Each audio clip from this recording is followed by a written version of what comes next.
რომეო მიქაუტაძის ჩვენებას ის განმარტავს ყველა იმ საკითხს და ყველა იმ შეკითხვაზე გასცემს პასუხს, რაც მხარეებს გვექნება, მათ შორის ბრალდების მხარესაც, ჩვენ ვთვლით, რომ მას რომ მიცემოდა შესაძლებლობა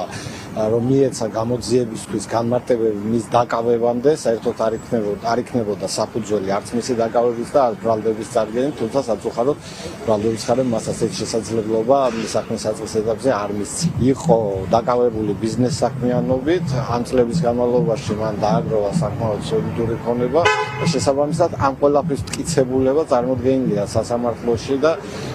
თვლით, რომ თუ ობიექტურად შეაფასებს სასამართლო და მიუკერძოებლად მხარეთა მიერ წარმოდგენილ მტკიცებულებებს, ის უნდა დარწმუნდეს იმაში, რომ